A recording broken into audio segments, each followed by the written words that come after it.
નમસ્કાર દર્શક મિત્રો, આજના તાજા સમાચારની માહિતી મેળવીએ. કૃષિ રાહત પેકેજમાં ફેરફાર. રાજ્યમાં અતિભારે વરસાદથી થયેલા પાક નુકસાન અંગે સીએમ ભૂપેન્દ્ર પટેલે શંકર ચૌધરી અને ધારાસભ્યોની રજૂઆત બાદ રાજ્ય સરકારે કૃષિ રાહત પેકેજમાં ફેરફાર કર્યો છે. હવે બિનપિયત અને પિયત બંને પાકોને 22,000 રૂપિયા પ્રતિ હેક્ટર એક સમાન સહાય ચૂકવાશે. આ ઉપરાંત વાવ, થરાદ અને પાટણના બિન વાવેતર લાયક ખેતરોને પણ 20,000 રૂપિયા પ્રતિ હેક્ટરની ખાસ સહાય મળશે. અરજી માટે પોર્ટલ 11 નવેમ્બરથી 15 દિવસ માટે ખુલ્યું છે. ભરૂચમાં મતદાર યાદી સુધારણા કાર્યક્રમ શરૂ. જંબુસર, વાગરા, ઝઘડિયા, ભરૂચ અને અંકલેશ્વરમાં ચૂંટણી પંચના માર્ગદર્શન હેઠળ ડાર કાર્યક્રમ શરૂ થયો છે. મામલતદારની અધ્યક્ષતામાં 1344 BLO અધિકારીઓ 4 નવેમ્બરથી 11 ડિસેમ્બર 2025 સુધી 13.10 લાખ મતદારો સુધી ડોર ટુ ડોર સર્વે કરશે. નંદેલાવથી અભિયાનની શરૂઆત થઈ, જ્યાં ગ્રામજનો અને સોસાયટીઓએ ઉત્સાહથી ભાગ લીધો. BLO વિગતોની ચકાસણી, નવા ફોર્મ સ્વીકાર અને સુધારણા કરી રહ્યા છે. બ્લાસ્ટ બાદ ગુજરાત બોર્ડર પર હાઈ એલર્ટ. દિલ્હીમાં થયેલા બ્લાસ્ટ બાદ ગુજરાત રાજ્યમાં સુરક્ષા તંત્ર સતર્ક બન્યું છે. બનાસકાંઠા રાજસ્થાન બોર્ડર પર હાઈ એલર્ટ જાહેર કરી દેવામાં આવ્યો છે. તમામ ચેકપોસ્ટ પર શંકાસ્પદ વાહનોની તપાસ કરવામાં આવી રહી છે, જ્યારે વાવ અને થરાદ વિસ્તારોમાં પોલીસ પેટ્રોલિંગ વધારાયું છે. રાઉન્ડ ધ ક્લોક સુરક્ષા બંદોબસ્ત સાથે રાજસ્થાન તરફથી આવતી દરેક વાહન ચકાસણી ફરજિયાત બની છે. 3 દિવસ માટે બધું બંધ. દિલ્હીના લાલ કિલ્લા મેટ્રો સ્ટેશન નજીક થયેલા વિસ્ફોટમાં 9 લોકોના મોત થયા હતા. ઘટનાની ગંભીરતાને ધ્યાનમાં રાખી દિલ્હી પોલીસે 11-13 નવેમ્બર સુધી લાલ કિલ્લા મેટ્રો સ્ટેશન અને લાજપત રાય માર્કેટ બંધ રાખવાનો નિર્ણય કર્યો છે. સમગ્ર રાજધાનીમાં હાઈ એલર્ટ જાહેર કરવામાં આવ્યું છે. તપાસ માટે ગેરકાયદેસર પ્રવૃત્તિ અધિનિયમ અને વિસ્ફોટક અધિનિયમ હેઠળ FIR નોંધાઈ છે. દિલ્હી વિસ્ફોટોમાં મૃત્યુઆંક વધ્યો. દિલ્હીમાં લાલ કિલ્લા નજીક થયેલા ભયાનક વિસ્ફોટમાં મૃતકોની સંખ્યા વધી છે. દિલ્હી પોલીસે મંગળવારે પુષ્ટિ કરી છે કે આ ધમાકામાં મૃત્યુઆંક વધીને 12 થયો છે, જ્યારે 29 લોકો ઘાયલ થયા છે. ઘાયલોને LNJP હોસ્પિટલમાં દાખલ કરાયા છે. બ્લાસ્ટ હરિયાણા નંબરની I-20 કારમાં થયો હતો. દિલ્હી પોલીસ, NIA અને NSG સહિતની ટીમો વધુ તપાસ કરી રહી છે. આંગણવાડો બહેનો ધરણા પર ઉતરશે. ગુજરાત હાઈકોર્ટના આદેશ બાદ પણ પૂરતો પગાર ન મળતા રાજ્યભરના આંગણવાડી કર્મચારીઓ 1 ડિસેમ્બરથી ભૂખ હડતાલ પર ઉતરશે. અમદાવાદમાં મેમ્કો સર્કલ નજીક વીર સાવરકર રમત સંકુલમાં બહેનો દ્વારા સરકાર વિરુદ્ધ સૂત્રોચ્ચાર સાથે વિરોધ નોંધાયો. કોર્ટે 2024ના ઓગસ્ટમાં વર્કરોને 8,800 રૂપિયા અને હેલ્પરોને 4,300 રૂપિયા વેતન આપવા આદેશ કર્યો હતો, છતાં અમલ થયો નથી. બહેનોની માંગ છે કે પગાર વધારો અને નિવૃત્તિ વય 60 વર્ષ કરાય. દિલ્હી વિસ્ફોટને લઈને આચાર્ય ધીરેન્દ્ર શાસ્ત્રીનું નિવેદન. બાગેશ્વર ધામ સરકાર. આચાર્ય ધીરેન્દ્ર કૃષ્ણ શાસ્ત્રીએ દિલ્હી લાલ કિલ્લા મેટ્રો સ્ટેશન પાસે થયેલા વિસ્ફોટને ઘોર નિંદનીય અને અમાનવીય ગણાવ્યો છે. તેમણે કહ્યું કે ભગવાન ઘટનામાં મૃતકોની આત્માને શાંતિ આપે અને શોકગ્રસ્ત પરિવારોને શક્તિ આપે. આચાર્ય શાસ્ત્રીએ જણાવ્યું કે આવી હિંસક વિચારસરણી પર નિયંત્રણ લાવવા માટે દેશના સનાતનીઓએ એક થવું જરૂરી છે. 200 રૂપિયાની લાંચ લેનાર સુરતના તલાટીને 3 વર્ષની જેલની સજા. સુરતની ACB કોર્ટે વર્ષ 2009ના લાંચ કેસમાં મોટી માગણછપ ગામના તલાટી હિંમત સોલંકીને 3 વર્ષની સખ્ત કેદની સજા ફટકારી છે. આરોપી તલાટી જમીનના હક્કપત્રકની નકલ આપવા બદલ 200 રૂપિયાની લાંચ લેતા પકડાયા હતા. કેસમાં રેન્જ ફોરેસ્ટ અધિકારી અજમલ શાહની સાક્ષી મહત્વપૂર્ણ રહી. અદાલતે ખોટા પુરાવા બદલ ફરિયાદી જમીન દલાલને કારણદર્શક નોટિસ મોકલીને 15 નવેમ્બરે હાજર રહેવા આદેશ આપ્યો છે. ટેરિફ પર મોટી રાહત આપશે ટ્રમ્પ. ટ્રમ્પે ભારત અમેરિકા વચ્ચેના ટ્રેડ ડોલ અંગે નિવેદન આપતા કહ્યું કે ભારત પર લગાવેલ ટેરિફ ટૂંક સમયમાં ઘટાડાશે, કેમ કે ભારતે રશિયા પાસેથી ઓઇલ આયાત ઘટાડ્યું છે. ટ્રમ્પે સ્પષ્ટ કર્યું કે બંને દેશો વચ્ચે નવી અને ન્યાયપૂર્ણ વેપાર સમજૂતી તૈયાર થઈ રહી છે. તેમણે કહ્યું કે અમે એક સંતુલિત ડીલની નજીક છીએ જે બંને દેશો માટે ફાયદાકારક રહેશે. ટ્રમ્પે ભારતને મજબૂત મિત્ર અને વૈશ્વિક સહયોગી ગણાવ્યું. ભાવનગર સાંસદ ખેલ મહોત્સવની શરૂઆત. ભાવનગરના સિદ્સર સ્પોર્ટ્સ કોમ્પ્લેક્સમાં સાંસદ ખેલ મહોત્સવ 2025નો સાદાઈથી શુભારંભ થયો. દિવ્યાંગ ખેલાડીઓએ દોડ, કૂદ, ફેંક અને મનોરંજન રમતોમાં કૌશલ્ય બતાવ્યું. 5 કેટેગરીમાં શારીરિક, માનસિક ક્ષતિ, બ્લાઇન્ડ ડેફ, સેરેબ્રલ પાલ્સી 450મી વધુ ખેલાડીઓએ ભાગ લીધો. રમતોમાં એથ્લેટિક્સ, બાસ્કેટબોલ, કબડ્ડી, ખો-ખો, રસ્સા ખેંચ, સંગીત ખુરશી, લીંબુ ચમચી વગેરેનો સમાવેશ થયો. દિલ્હી બ્લાસ્ટના દોષીઓને બક્ષવામાં નહીં આવે. દિલ્હીના લાલ કિલ્લા કાર બ્લાસ્ટ બાદ સંરક્ષણ પ્રધાન રાજનાથ સિંહે શોક સાથે કહ્યું કે આ દુઃખદ ઘટનામાં જીવ ગુમાવનારા તમામ પ્રત્યે હું હૃદયપૂર્વક સંવેદના વ્યક્ત કરું છું. શોકગ્રસ્ત પરિવારોને ભગવાન શક્તિ આપે. રાજનાથ સિંહે દેશવાસીઓને ખાતરી આપી કે તપાસ એજન્સીઓ ઝડપથી અને સંપૂર્ણ તપાસ કરી રહી છે. તેમણે સ્પષ્ટ કહ્યું કે દોષીઓને કાયદાના કઠેડામાં લાવવામાં આવશે અને કોઈને બક્ષવામાં નહીં આવે. નિર્દોષ લોકોની હત્યા કરે તે મુસલમાન ન હોઈ શકે. લખનૌના શિયા ધર્મગુરુ મૌલાના કલ્બે જવાદે દિલ્હીના લાલ કિલ્લા પાસે થયેલા ધમાકાની નિંદા કરી છે. તેમણે આ હુમલા પાછળ પાકિસ્તાનનો હાથ હોવાની શંકા વ્યક્ત કરી. મૌલાનાએ ભારપૂર્વક જણાવ્યું કે જે નિર્દોષ લોકોની હત્યા કરે છે તે સાચો મુસલમાન ન હોઈ શકે, કારણ કે ઇસ્લામમાં આવી હિંસાની સખત મનાઈ છે. તેમણે ભારત સરકારને આ ઘટનાની સંપૂર્ણ તપાસ કરવા અને પાકિસ્તાનનો બહિષ્કાર કરવા માટે માંગ કરી છે. નર્મદા 62,000 હેક્ટરથી વધુ પાકને નુકસાન. ઓક્ટોબર-નવેમ્બરમાં પડેલા કમોસમી વરસાદે નર્મદા જિલ્લાના ખેડૂતોને મોટો આર્થિક ફટકો આપ્યો છે. કપાસ, તુવેર, ડાંગર, મકાઈ અને જુવાર જેવા તૈયાર પાકોને વ્યાપક નુકસાન થયું, જેથી ખેડૂતો ચિંતામાં છે. જિલ્લા ખેતીવાડી વિભાગે સર્વે અહેવાલ સરકારને મોકલ્યો. અંદાજે 1,364 રૂપિયા કરોડની સહાય જાહેર થવાની શક્યતા છે, જે આર્થિક ટેકો આપશે, જો કે પૂરું વળતર નહીં. વલસાડના 70 કિલોમીટર લાંબા દરિયા કિનારે મરીન કમાન્ડો દ્વારા ચેકિંગ. દિલ્હીના લાલ કિલ્લા પાસે કારમાં થયેલા વિસ્ફોટ બાદ ગુજરાતમાં હાઈ એલર્ટ જારી થયો છે. રાજ્યભરમાં પોલીસ એક્શન મોડ પર છે. અમદાવાદ સહિતના શહેરોમાં સંવેદનશીલ સ્થળો પર સઘન ચેકિંગ ચાલુ છે. વલસાડના 70 કિલોમીટર દરિયા કિનારે 24 લેન્ડિંગ પોઈન્ટ પર મરીન કમાન્ડોની ટીમો 24 કલાક પેટ્રોલિંગ કરી રહી છે. બોટોની તપાસ વધારી માછીમારોને શંકાસ્પદ હિલચાલ પર નજર રાખવા સૂચના આપી છે. ડાંગમાં હાઈ એલર્ટ. સુરક્ષા કડક બનાવાઈ. દિલ્હીમાં થયેલા વિસ્ફોટ બાદ ગુજરાતનું સુરક્ષા તંત્ર સક્રિય થયું છે. દક્ષિણ ગુજરાતના સંવેદનશીલ ડાંગ જિલ્લામાં સુરક્ષા કડક કરાઈ છે. ગુજરાત મહારાષ્ટ્ર સીમા પર પ્રવેશતા વાહનો અને મુસાફરોની સઘન તપાસ શરૂ છે. સાપુતારા, વઘઈ, આહવા, સુબીરમાં પોલીસ ચેકપોસ્ટ પર 24 કલાક પેટ્રોલિંગ અને ચેકિંગ ચાલુ છે. ખાસ કરીને સાપુતારા ચેકપોસ્ટ પર પોલીસ ટુકડીઓ સતત સઘન તપાસ કરી રહી છે. રાજકોટ ફરી હિંસાનો તાંડવ. રાજકોટ શહેરમાં કાયદો વ્યવસ્થા પર સવાલ ઉઠાવતી વધુ એક જૂથ અથડામણની ઘટના સામે આવી છે. નવા થોરાળા વિસ્તારમાં બે જૂથ કોઈ વાતને લઈ ઉશ્કેરાયા અને જોરદાર મારામારી કરી. સ્થિતિ ગંભીર બનતા બંને પક્ષોએ પથ્થરો અને કાચની બોટલો વાવી જાહેર માર્ગ પર હિંસા ફેલાવી. આનાથી વિસ્તારમાં ભયનું વાતાવરણ ફેલાયું. કુલ 4 લોકો ઈજાગ્રસ્ત થયા, જેમને સિવિલ હોસ્પિટલમાં ખસેડવામાં આવ્યા છે. પનીર ખાનારા સાવધાન. સુરતમાં સુરભી ડેરીના 2 યુનિટ પર એસઓજી ટીમે દરોડા પાડી 955 કિલો શંકાસ્પદ નકલી પનીર જપ્ત કર્યું હતું. આ ડેરી રોજેરોજ 200 કિલો નકલી પનીર બજારમાં મોકલતી હતી, જે અસલી કરતા અડધી કિંમતે 250 રૂપિયા ઋણ 270 કિલો વેચાતું હતું. પૂછપરછમાં સંચાલકે કબૂલ્યું કે ગ્લેશિયલ એસેટિક એસિડથી ઝડપથી પનીર બનાવતા, જે સ્વાસ્થ્ય માટે જોખમી છે. તપાસ ચાલુ. વધુ ગુના નોંધાશે. જનજાતીય ગૌરવ યાત્રાનું સ્વાગત. ભગવાન બિરસા મુંડાની 150મી જન્મજયંતિ અને જનજાતીય ગૌરવ વર્ષ ઉજવણીના ભાગરૂપે ગુજરાતમાં જનજાતીય ગૌરવ રથ યાત્રાનું આયોજન થયું છે. મોરવા હડફ ખાતે યાત્રાનું ભવ્ય સ્વાગત થયું હતું. જિલ્લા ભાજપ પ્રમુખ મયંકભાઈ દેસાઈ, ધારાસભ્ય નિમિષાબેન સુથાર, સાંસદ રાજપાલસિંહ જાદવ સહિત જનપ્રતિનિધિઓ, કાર્યકરો અને ગ્રામજનોએ ઉપસ્થિત રહીને બિરસા મુંડાની પ્રતિમાને પુષ્પાંજલિ અર્પણ કરી હતી.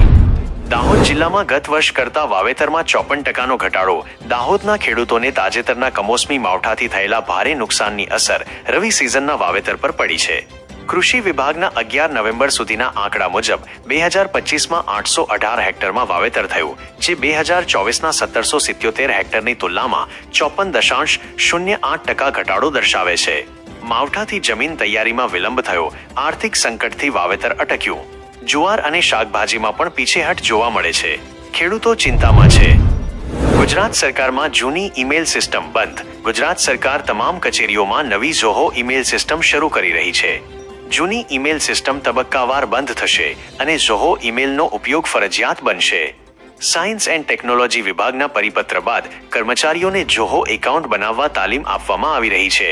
દરેક વિભાગને માર્ગદર્શિકા મોકલાઈ છે, જેમાં એકાઉન્ટ ખોલવું, લોગિન, પાસવર્ડ રીસેટ અને ડેટા માઇગ્રેશનની વિગતવાર માહિતી છે.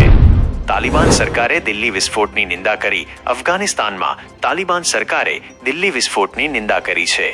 અફઘાન વિદેશ મંત્રાલયે જણાવ્યું હતું કે અમે નવી દિલ્હીના લાલ કિલ્લા વિસ્તારમાં થયેલા વિસ્ફોટની નિંદા કરીએ છીએ, જેમાં અનેક નાગરિકોના મોત થયા હતા અને ઘણા લોકો ઘાયલ થયા હતા.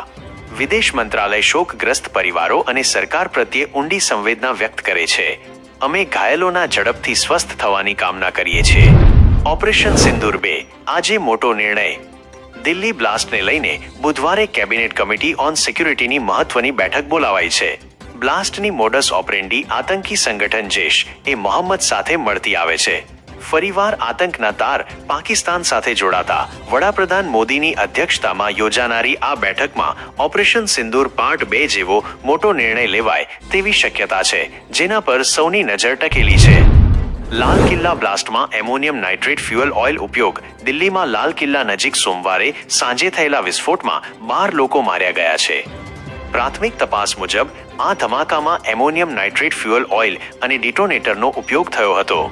એમોનિયમ નાઇટ્રેટ ફ્યુઅલ ઓઇલ એ એમોનિયમ નાઇટ્રેટને ફ્યુઅલ ઓઇલ સાથે ભેળવીને બનાવવામાં આવતું અત્યંત શક્તિશાળી વિસ્ફોટક મિશ્રણ છે, જેનો ઉપયોગ સામાન્ય રીતે ઔદ્યોગિક ક્ષેત્રે થાય છે.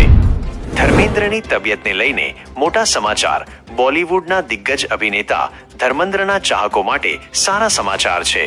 તબિયત બગડ્યા બાદ હોસ્પિટલમાં દાખલ કરાયેલા ધર્મેન્દ્રની તબિયતમાં સુધારો થતા તેમને હોસ્પિટલમાંથી રજા આપી દેવાઈ છે. બુધવારે સવારે તેમના પુત્ર બોબી દેઓલ તેમને એમ્બ્યુલન્સમાં બેસાડીને ઘરે લઈ આવ્યા હતા. અભિનેતા હવે સંપૂર્ણ સ્વસ્થ છે અને તેમના ઘરે આરામ કરી રહ્યા છે. ગાંધીનગરમાં 3 સ્થળોએ આઈટીના દરોડા. ગુજરાતમાં રજિસ્ટર્ડ અનરેગ્નાઇઝડ પાર્ટીઓને છેલ્લી 5 વર્ષમાં 22,000 મત અને 17 ઉમેદવારો મળ્યા. એડીઆર રિપોર્ટ મુજબ 2019થી 24માં તેમની કુલ આવક 2,316 કરોડ રૂપિયા, વાર્ષિક ₹1,158 કરોડ રહી. દેશના ટોપ 10માં ગુજરાતની 5 પાર્ટીઓ છે, જેમાં ભારતીય નેશનલ જનતા દળ 957 કરોડ રૂપિયા સાથે ટોપ પર છે. તેના સ્થાપક સંજય ગજેરાના ગાંધીનગર સેક્ટર 26 ઘર, સેક્ટર 11 ઓફિસ અને ડ્રાઈવરના ગ્રીન સિટી મકાન પર આજે આઈટીએ દરોડા પાડ્યા. દિલ્હી બ્લાસ્ટને પગલે અમિત શાહનો ગુજરાત પ્રવાસ રદ. કેન્દ્રીય ગૃહમંત્રી અમિત શાહે 13 નવેમ્બરના ગુજરાત પ્રવાસ રદ કર્યો છે. દિલ્હીમાં થયેલા બોમ્બ વિસ્ફોટ કેસને કારણે તેઓ વ્યસ્ત છે. અમદાવાદના સાબરમતી રિવરફ્રન્ટ પર આંતરરાષ્ટ્રીય પુસ્તક મેળા અને ફૂડ ફેસ્ટિવલ તથા મહેસાણાના બોરિયાવીમાં સ્કૂલ અને ઓર્ગેનિક પ્લાન્ટના ઉદ્ઘાટનમાં હાજર રહેવાના હતા. મહેસાણા કાર્યક્રમમાં તેઓ વિડીયો કોન્ફરન્સિંગથી જોડાઈ શકે છે. ગુજરાતમાં ભયાનક બ્લાસ્ટ. 3ના મોત. ભરૂચ જિલ્લાના વાગરા તાલુકા નજીક સ્થિત સાયખા જીઆઈડીસીમાં વિશાલ ફાર્મા કંપનીમાં મોડી રાત્રે લગભગ 2.30 વાગ્યે બોઇલર વિસ્ફોટ થયો હતો. આ દુર્ઘટનામાં 3 કર્મચારીઓના મોત થયા, જ્યારે 24 જેટલા ઈજાગ્રસ્ત થયા છે. તેઓને તાત્કાલિક સારવાર માટે નજીકની હોસ્પિટલમાં ખસેડાયા હતા. પ્રચંડ ધડાકાથી આખો વિસ્તાર ધ્રુજી ઉઠ્યો. ફાયર ટેન્ડર અને પોલીસે રેસ્ક્યુ ઓપરેશન શરૂ કર્યું છે. નલ સે જલ કૌભાંડમાં કેન્દ્રએ ઝંપલાવ્યું. ગુજરાતના 6 જિલ્લાઓમાં નલ સે જલ યોજનામાં 96 કરોડના ભ્રષ્ટાચારના આરોપો બાદ હવે કેન્દ્રીય એજન્સીએ તપાસ શરૂ કરી છે. મહીસાગર, ખેડા, બનાસકાંઠા સહિતના જિલ્લાઓમાં પાણીની પાઇપલાઇન વિના માત્ર નળ લગાવી દીધાનો પર્દાફાશ થયો છે. સરકારે 16 ફરિયાદો સ્વીકારી હતી. અગાઉ સીઆઈડી ક્રાઇમ તપાસ કરતી હતી, પરંતુ હવે કેન્દ્રની એજન્સીએ ઝંપલાવતા કોન્ટ્રાક્ટરો અને સ્થાનિક અધિકારીઓ રડાર પર છે. કાશ્મીર. 1,500મી વધુ લોકોની અટકાયત. દિલ્હી બ્લાસ્ટ બાદ કાશ્મીર ઘાટીમાં આતંકીઓ વિરુદ્ધ પોલીસનું અભિયાન સતત ચાલી રહ્યું છે. પોલીસે અત્યાર સુધીમાં 1,500મી વધુ લોકોને અટકાયતમાં લીધા છે. ટીમોએ જાહેર વ્યવસ્થા બગાડવાના પ્રયાસ કરનાર તત્વો સામે આકરા પગલાં લીધા છે. પોલીસે યુએપીએ હેઠળ જામીન પર છૂટેલા અને જામીનની શરતોનો ભંગ કરનાર આરોપીઓની પણ તપાસ કરી, જેના જામીન રદ કરવા કોર્ટમાં અરજી કરાશે. 2 વર્ષથી કરી રહી હતી વિસ્ફોટકોનો સંગ્રહ. દિલ્હી કાર બ્લાસ્ટ બાદ દેશમાં તપાસ તેજ કરી દેવાઈ છે. ભારતમાં રહીને જૈશ એ મોહમ્મદની મહિલા કમાન્ડર ડોક્ટર શાહીન શાહિદ છેલ્લા 2 વર્ષથી એમોનિયમ નાઇટ્રેટ જેવા વિસ્ફોટકો એકઠા કરી સંગ્રહ કરતી હોવાનું સામે આવ્યું છે. તેણે કબૂલાત કરી કે તે તેના સાથી ડોક્ટર મોટા હુમલાનો પ્લાન કરી રહ્યા હતા. હાલમાં શાહીનની પૂછપરછ ચાલી રહી છે. અનેક ખુલાસાઓ સામે આવી શકે છે. સુરક્ષા એજન્સીઓએ અનેક સ્થળે દરોડા પાડી તપાસ હાથ ધરી છે. પવનચક્કીની પાંખ લઈ જતા ટ્રેલરનો અકસ્માત. ગાગોદર હાઈવે પર આજે વહેલી સવારે માર્ગ અકસ્માત સર્જાયો હતો. પવનચક્કીની પાંખ લઈ જતું મહાકાય ટ્રેલર બેકાબુ બનીને માર્ગની આડે ફંગોળાયો હતો. આનાથી સામખિયાળી રાધનપુર નેશનલ હાઈવે પર વાહન વ્યવહાર ખોરવાઈ ગયો અને 5 થી 6 કિલોમીટર લાંબો ટ્રાફિક જામ થયો. માનગઢ ગાગોદર વચ્ચે આડેસર તરફ જતા ટ્રેલર માર્ગ પર આડું ફર્યો, જેથી હાઈવેની બંને તરફ વાહનોની લાંબી કતારો લાગી હતી. મોટો ખુલાસો. અયોધ્યા હતો ટાર્ગેટ. દિલ્હી વિસ્ફોટથી સમગ્ર દેશમાં ભારે ખળભળાટ મચી ગયો છે. આ દરમિયાન ધરપકડ કરાયેલા આતંકવાદીઓ પાસેથી મહત્વપૂર્ણ માહિતી બહાર આવી છે. સૂત્રોના જણાવ્યા અનુસાર ધરપકડ કરાયેલા આતંકવાદીઓના મોડ્યુલે ઉત્તર પ્રદેશના મંદિરો અને ધાર્મિક સ્થળોને નિશાન બનાવ્યા હતા. અયોધ્યા અને વારાણસીને ખાસ કરીને નિશાન બનાવવામાં આવ્યા હતા. તાપીમાં પ્રાકૃતિક કૃષિ તાલીમ કેન્દ્રનું નિર્માણ. તાપીના ઉચ્છલ તાલુકામાં પ્રાકૃતિક કૃષિ તાલીમ કેન્દ્રનો શિલાન્યાસ થયો છે. ગુજરાત મહારાષ્ટ્રના રાજ્યપાલ આચાર્ય દેવવ્રતે કાર્યક્રમમાં હાજરી આપી પ્રાકૃતિક ખેતીના ફાયદા જણાવ્યા હતા. તેમણે કહ્યું કે રાસાયણિક ખેતીથી જમીન બંજર બને છે, ખર્ચ વધે છે અને સ્વાસ્થ્યને હાનિ થાય છે. પ્રાકૃતિક ખેતી એકમાત્ર વિકલ્પ છે. કૃષિ નિષ્ણાતો અને જિલ્લા કલેક્ટર સહિત અધિકારીઓ ઉપસ્થિત રહ્યા. દિલ્હી બ્લાસ્ટ બાદ અમદાવાદની હોટલો અને ભાડુઆતો પર પોલીસની તવાઈ. દિલ્હી વિસ્ફોટ બાદ દેશભરમાં એલર્ટ છે. ગુજરાતમાં પોલીસ એક્શન મોડમાં છે. અમદાવાદ પોલીસે 11 નવેમ્બરે હોટલો, ભાડાના મકાનો, દુકાનોમાં સરપ્રાઇઝ ચેકિંગ કર્યું. ગેરકાયદે ભાડે રહેતા અને પથિક સોફ્ટવેરમાં એન્ટ્રી ન કરનારા વિરુદ્ધ 20મી વધુ ગુના નોંધાયા. એલસીબી એસઓજી ક્રાઇમ બ્રાન્ચે હોટલોમાં સર્ચ કરી શંકાસ્પદ વ્યક્તિઓની પૂછપરછ કરી. આતંકીઓએ અગાઉ નામ બદલીને હોટલમાં છુપાયા હોવાથી સઘન તપાસ ચાલુ છે. અંબાલાલ પટેલની આગાહી. ગુજરાત પર વધુ એક માવઠાનો માર. લગ્નગાળો બગાડશે વરસાદ. હવામાન નિષ્ણાત અંબાલાલ પટેલે ગુજરાતમાં વધુ એક કમોસમી વરસાદની આગાહી કરીને ખેડૂતો અને લગ્નગાળામાં ચિંતા જગાવી છે. તાપમાન. 14 નવેમ્બર પછી લઘુત્તમ તાપમાનમાં નજીવો વધારો થશે, જ્યારે મહત્તમ તાપમાન 30 થી 31 ડિગ્રી સી આસપાસ રહેવાની શક્યતા છે. વાવાઝોડું અને માવઠું. 24 નવેમ્બરથી બંગાળના ઉપસાગરમાં વાવાઝોડું બનવાની શક્યતા છે, જેની અસર દક્ષિણ ભારતમાં ભારે વરસાદ સ્વરૂપે જોવા મળશે. આ સાથે એક પશ્ચિમી વિક્ષેપ પણ આવી શકે છે. ગુજરાત પર અસર. આ સંયુક્ત પરિબળોને કારણે 20 નવેમ્બરથી ગુજરાતમાં વાદળછાયું વાતાવરણ રહી શકે છે. વરસાદની સંભાવના. ડિસેમ્બર મહિનામાં દક્ષિણ, મધ્ય અને ઉત્તર ગુજરાતના કેટલાક ભાગોમાં કમોસમી વરસાદની આગાહી છે. 18 નવેમ્બર પછી બંગાળના ઉપસાગરમાં હલચલ વધવાથી દક્ષિણ, ઉત્તર અને મધ્ય ગુજરાતના કેટલાક ભાગોમાં માવઠું પડી શકે છે. ઠંડી. લા નીનોના સંકેતોને કારણે આ વર્ષે ઠંડી વધુ પડવાની શક્યતા છે. ડિસેમ્બર, જાન્યુઆરી અને ફેબ્રુઆરીમાં પણ તબક્કાવાર કમોસમી વરસાદ થઈ શકે છે. 2. પૂરગ્રસ્ત ખેડૂતો માટે ગુજરાત સરકારની મોટી જાહેરાત. સહાયમાં વધારો. ગુજરાત સરકારે ગત ઓગસ્ટ-સપ્ટેમ્બર 2025માં અતિભારે વરસાદથી અસરગ્રસ્ત 5 જિલ્લાના ખેડૂતો માટે જાહેર કરેલા કૃષિ રાહત પેકેજમાં મહત્વનો ફેરફાર કર્યો છે. સહાયમાં વધારો. વિધાનસભા અધ્યક્ષ શંકર ચૌધરી સહિતના અગ્રણીઓની રજૂઆત બાદ મુખ્યમંત્રી ભૂપેન્દ્ર પટેલના માર્ગદર્શન હેઠળ ખેડૂત હિતલક્ષી નિર્ણય લેવાયો છે. સમાન સહાય. હવે બિનપિયત અને પિયત પાક બંને માટે પ્રતિ હેક્ટર 22,000 રૂપિયાની સમાન સહાય 2 હેક્ટરની મર્યાદામાં ચૂકવવામાં આવશે. અગાઉ બિનપિયત પાક માટે 12,000 રૂપિયા સહાય હતી. રવિ ઋતુમાં વાવેતર ન કરી શકતા ખેડૂતો માટે વાવ, થરાદ અને પાટણ જિલ્લામાં પાણી ભરાવાના કારણે રવિ ઋતુમાં વાવેતર ન કરી શકતા ખેડૂતોને ખાસ કિસ્સામાં પ્રતિ હેક્ટર 20,000 રૂપિયા 2 હેક્ટરની મર્યાદામાં સહાય આપવાનો પણ નિર્ણય કરાયો છે. અરજી માટે પોર્ટલ. ખેડૂતો માટે તા. 11 નવેમ્બરથી આગામી 15 દિવસ સુધી કૃષિ રાહત પેકેજ પોર્ટલ ખુલ્લું મૂકવામાં આવ્યું છે. અસરગ્રસ્ત ખેડૂતોએ પોતાના ગામના VCEVLEના માધ્યમથી અરજી કરવાની રહેશે. 3. ગુજરાતમાં 7 દિવસ બેવડી ઋતુનો અહેસાસ. સ્વાસ્થ્ય જાળવવાની સલાહ. રાજ્યમાં આગામી 7 દિવસો સુધી લોકોને બેવડી ઋતુનો અનુભવ થશે. વાતાવરણ. સવાર સાંજ ઠંડક અને બપોરે ગરમીનો અહેસાસ થશે. તાપમાન. વહેલી સવારે અને રાત્રે તાપમાન 20 ડિગ્રી સી કે તેથી નીચે જઈ શકે છે, જ્યારે દિવસ દરમિયાન મહત્તમ તાપમાન 30 થી 35 ડિગ્રી સી સુધી પહોંચશે. કારણ ઉત્તર પૂર્વ દિશામાંથી ફૂંકાતા પવનો અને દિવસ દરમિયાન સૂર્યના કિરણોની અસરને કારણે આ બદલાવ સામાન્ય રીતે પાનખરની વિદાય અને શિયાળાના આગમન વચ્ચે જોવા મળે છે.